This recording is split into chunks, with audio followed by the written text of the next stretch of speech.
여러분 반갑습니다. 서목사의 말씀 창고의 서목사입니다. 오늘도 함께 말씀을 나누는 여러분들을 사랑하고 축복합니다. 좋아요와 구독을 눌러주세요. 여러분과 함께 더 많은 말씀들을 나누기 원합니다. 신명기 12장 1절에서 7절 말씀입니다.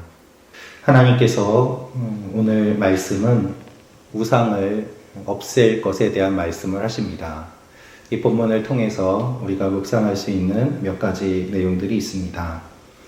첫 번째로 하나님의 말씀은 평생 지켜야 하는 것임을 알고 끝까지 지키게 하옵소서입니다. 하나님의 말씀은 평생 지켜 있는 것이어야 함을 알고 끝까지 지키게 하옵소서. 1절 말씀을 제가 다시 읽어드리겠습니다. 너희 조상들의 하나님 여호와께서 너희에게 주어 차지하게 하신 그 땅에서 너희가 삼가 따라야 할 규례와 법도는 이것이다. 하나님께서 이스라엘 백성들에게 말씀을 주시고 규례를 주셨습니다. 그것은 이스라엘을 얽매기 위한 것이 아니라 이스라엘을 위한 것이라고 주님께서 말씀하셨습니다. 오늘도 하나님의 말씀을 지키는 것에 대한 이야기가 기록되어 있는데요. 1절을 보면 삼가 따라야 할 규례와 법도는 이것이다 라고 말씀하고 있습니다. 그런데 이 표현이 개역 개정 성경을 보면은 평생에 라는 그런 표현으로 기록되어 있습니다. 그 땅에서 살아가는 동안에 평생 동안 지켜야 될 규례와 법도가 이것이다 라는 것입니다. 일시적으로 지키는 것이 아니라 평생 동안 지켜야 된다 라는 것이죠. 시편 40편 8절 말씀은 이사야 40장 8절 말씀은 다음과 같이 말하고 있습니다. 풀은 시들고 꽃은 떨어지지만 우리 하나님의 말씀은 영원히 서 있다. 하나님의 말씀이 영원히 서 있기 때문에 이 이사야서 말씀처럼 영원히 있는 하나님의 말씀을 우리는 영원히 지켜야 되는 것입니다. 하나님의 말씀이 일시적이라면 일시적으로만 지키면 될 것입니다. 그러나 하나님의 말씀과 규례가 영원하기 때문에 그것이 있는 한 우리는 그 말씀과 규례를 영원히 지켜야 되는 것이지요. 하나님의 약속은 일시적인 것이 아닙니다. 하나님의 구원은 일시적인 것이 아닙니다. 잠깐 주어졌다가 사라지는 것이 아니라 영원히 주어지는 것입니다. 그래서 로마서 8장에서 이렇게 말씀하고 있습니다. 누가 우리를 그리스도의 사랑에서 끊으리요? 환난이나 권고나 핍박이나 기근이나 적신이나 위험이나 칼이나 우리를 향한 그리스도의 사랑에서 끊을 수 없느니라 라고 말씀하십니다.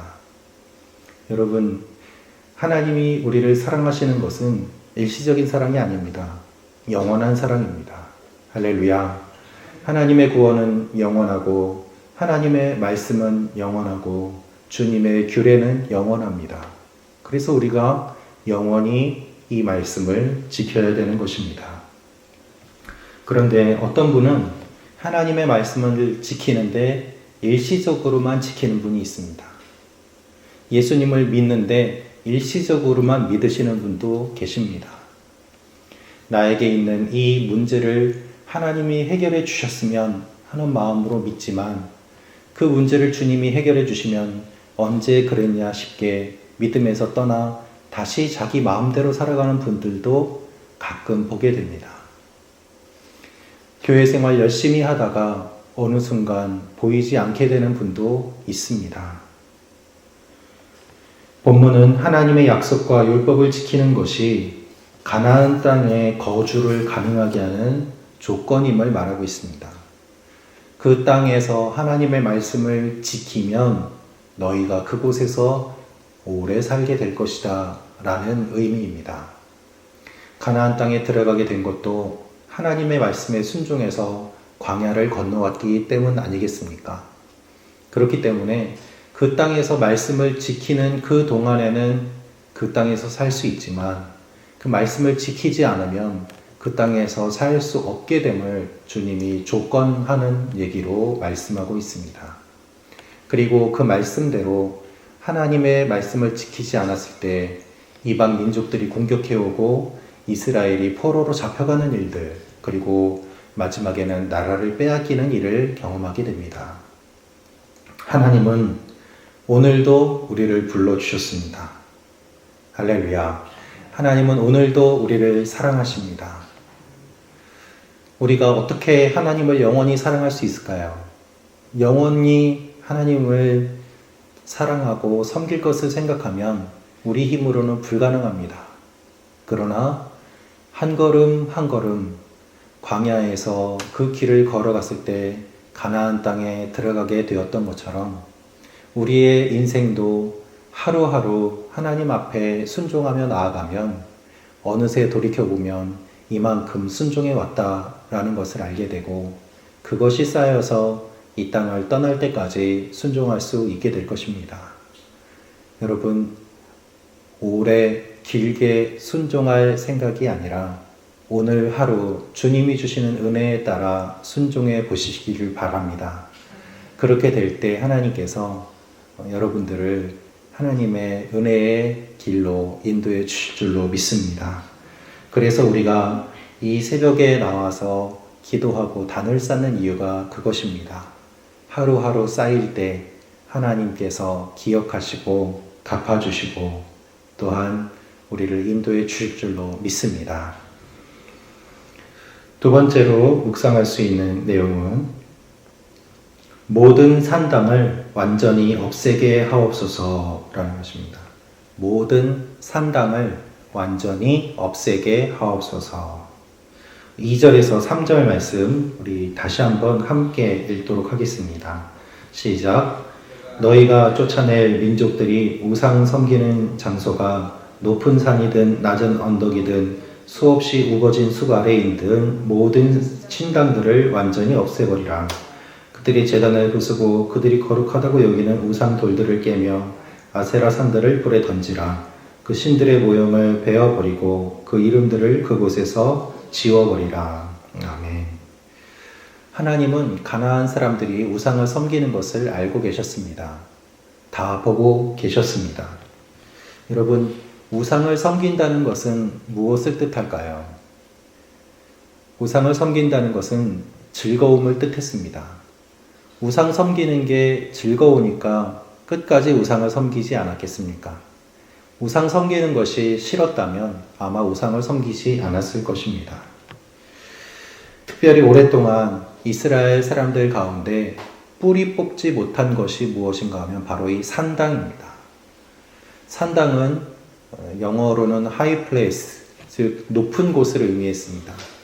가나안 사람들은 높은 곳에 올라가면 신과 더 가까워진다라고 생각해서 높은 곳에 산당을 짓고 그곳에서 바알 신에게 제사를 드렸던 것입니다. 그런데 그 제사 드리는 모습을 보면 우상 숭배하는 그 행위가 무엇인가? 바알이 농사의 신인데 사람들이 높은 곳에서 성행위를 하는 것을 보여주면 바알이 흥분해서 하늘에서 비를 이 땅에 내리게 되고 그것으로 풍성하게 열매를 거두게 된다라는 생각이 바알 신앙의 핵심이었습니다.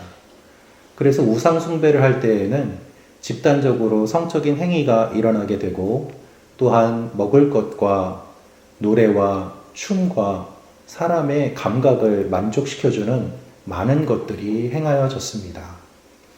그렇기 때문에 이스라엘 백성들이 그 우상을 따라할까봐 하나님께서는 경계하신 것입니다.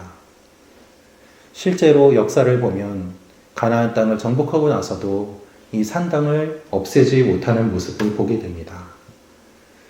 통일왕국, 분열왕국을 거치면서도 산당을 없애지 못합니다.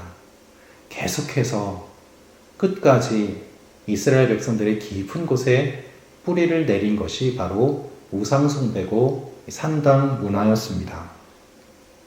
마치 우리가 우리나라에 복음이 전파되고 또한 많은 기술이 발전되고 시대가 바뀌었음에도 불구하고 여러 미신과 무속적인 것들과 또한 과학적이지 않고 오히려 여러 우상들을 섬기는 일들이 있는 것처럼 하나님 보시기에 가나안 땅에 있던 그 문화들이 바로 그와 같은 것들이었던 것입니다. 당시 사람들에게 있어서는 가장 큰 행사고 쇼였습니다. 하나님은 인간의 본성과 우상의 본질을 너무나도 잘 알고 계셨습니다. 그래서 이것을 완전히 없애라고 하십니다. 우상 숭배를 영적인 간음이라고 주님이 표현하시는 이유는 실제로 그런 행위들이 이루어졌기 때문입니다. 그래서 하나님은 그 행위를 보시고 영적인 간음이라고 말씀하십니다. 사람들의 입장에서 춤도 없고 성행위도 없는 그러한 제사는 시시했습니다. 그런데 하나님께 드리는 예배가 바로 그와 같은 시시해 보이는 것이었습니다. 그래서 하나님께 예배 드리는 것이 재미가 없고 억지로 드리는 것이 되고 사람들은 우상을 섬기며 자신들의 감각을 만족시켜 왔던 것입니다. 그래서 하나님은 이렇게 말씀하십니다. 산당을 없애라는 것입니다. 그리고 5절에 이렇게 말씀하십니다. 오직 너희는 너희 하나님 여호와께서 너희 모든 지파들 가운데서 그분의 이름을 두시려고 너희의 여러 지파 가운데서 선택하실 곳, 곧 그분께서 계실 때를 너희가 찾아야 하며 그곳에 가야 한다. 이 말의 뜻은 관심을 가지라는 의미입니다. 우상에게 관심을 갖는 것이 아니라 하나님께 관심을 갖고 찾아가라는 것입니다. 여러분, 우리는 무엇에 관심을 가지고 있습니까? 여러분은 어떤 것에 관심을 가지고 계십니까? 잠깐 만족을 주는 말초적인 기쁨입니까? 그렇지 않으면 영원한 기쁨이 되시는 하나님입니까? 하나님은 영원한 기쁨이 되시는 하나님께 찾아가라고 이야기를 합니다.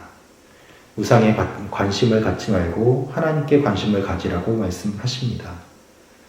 오늘 본문 말씀을 보면 너희라는 표현이 반복돼서 나옵니다. 하나님이 이만큼 이스라엘 백성들에게 강조하며 말씀하시는 것이죠. 오늘도 하나님께 관심을 두시는 여러분과 제가 되기를 축원합니다. 세 번째로 묵상할 수 있는 것은 하나님을 기뻐하는 사람이 되게 하옵소서입니다. 하나님을 기뻐하는 사람이 되게 하옵소서. 7절 말씀입니다. 너희 하나님 여호와 앞에서 이것들을 먹고 너희 하나님 여호와께서 너희 손이 닿는 모든 것에 복 주심으로 인해 너희와 너희 가족들은 기뻐하라. 기뻐하라. 하나님께서는 산당이 아니라 하나님이 임재하실 곳이 있다고 말씀하십니다. 너희는 그곳으로 가져와서 그리고 이것들을 먹고 하나님이 복 주심으로 인해 기뻐하라고 말씀하십니다. 하나님께 나아갈 때 번제물과 희생제물과 11조와 특별한 예물과 낙헌제물과 서원한 것들을 가져오라고 말씀하십니다. 하나님이 이렇게 다양한 제사를 말씀하시는 이유는 하나님이 사람들에게서 많은 것을 빼앗기 위함이 아닙니다. 다양한 제사가 있다는 것은 우리가 하나님 앞에 나아갈 수 있는 다양한 길이 열려 있다는 것을 뜻합니다. 하나님께 감사해서 드리는 것, 또한 서원해서 드리는 것, 그리고 하나님 앞에 10분의 1로 드리는 것, 그 다양한 길을 주님께서 열어주시면서 약속할 때에, 또한 하나님 앞에 기쁠 때에, 슬플 때에, 또한 정기적으로 하나님이 이와 같은 길들을 다 열어주셔서 그것들을 가지고 나아올 때 내 앞에서 기뻐하라고 말씀하십니다. 왜 그렇습니까? 하나님 앞에 나아가는 것 자체가 기쁨이기 때문입니다. 우리는 하나님께 나아갈 수 없는 존재들이었습니다. 그런데 주님이 나아오라고 하십니다. 그것만으로 얼마나 놀라웠고 큰 은혜입니까? 그래서 주님은 기뻐하라고 하십니다. 본질상 진노의 자녀였던 우리들을 하나님이 불러주시고 나아갈 길을 열어주시고 장소를 정해서 그곳으로 오라고 말씀하십니다. 사람들이 하늘로 가는 것이 아니라 하나님께서 그들 가운데 임재하셔서 예배를 받으시겠다고 하십니다. 이것이 큰 은혜이죠. 원래는 불가능한 일이었습니다. 그런데 하나님이 사람들을 만나주시고 나아오라고 하십니다. 더 나아가서 오늘 무엇이라고 말씀하십니까? 너희 손이 닿는 모든 것에 복 주심으로 인해 너희와 너희 가족들은 기뻐하라. 복의 통로로 삼아 주실 것이라는 말씀입니다. 여러분, 여러분의 자녀들에게 머리에 손을 얹고 기도해 주십시오. 부모님의 기도만큼 놀라운 능력이 나타나는 것이 없습니다. 할렐루야. 손이 닿는 모든 것에 복을 준대요. 그래서 여러분이 많은 것에 손을 대시기를 바랍니다. 지경이 넓어지실 것입니다. 그리고 여러분을 통해서 놀라운 일들이 일어날 것입니다. 우리 집만 복받아야지가 아니라 내가 만나는 사람들에게 다 손을 잡고 위에서 기도해주고 그렇게 섬길 때 하나님께서는 그 손을 통해서 역사하시는 것입니다. 나의 손이 주의 손이 되고 나의 발이 주의 발이 되어서 그렇게 나아갈 때 하나님께서는 우리를 통하여서 놀랍게 역사하시는 것이죠. 그래서 기뻐하라고 말씀하십니다. 여기서 알 수 있는 사실이 있습니다. 하나님은 복 주시는 분이라는 것입니다. 또 하나가 있습니다. 기쁨은 전염된다는 것입니다. 하나님 앞에 기뻐할 때 그 기쁨이 퍼져나갑니다. 계속해서 퍼져나갑니다. 너희와 너희 가족들이 기뻐하라 라고 말씀하시거든요. 너만 기뻐하라가 아니라 너와 너 가족들이. 그래서 그 기쁨이 나를 통해서 우리 가족에게, 우리 가족을 통해서 다른 가족들에게 계속해서 퍼져나가는 것을 주님께서 원하십니다. 그래서 하나님의 기쁨이 여러분과 여러분 가족에게 오늘 임하시기를 축원합니다. 그렇게 기쁨을 전하는 축복의 통로가 되시기를 하나님이 원하십니다. 함께 같이 기도하겠습니다. 이 시간에 기도할 때 아버지 하나님, 우리가 주님 앞에 나아갑니다. 우리 안에 있는 우상을 깨어버리고 하나님이 주시는 기쁨을 맛보게 하여 주옵소서. 우리를 축복의 통로로 삼아주시고 오늘도 손을 대는 모든 것들에 복의 복을 더하여 주시옵소서. 우리 함께 같이 기도하겠습니다.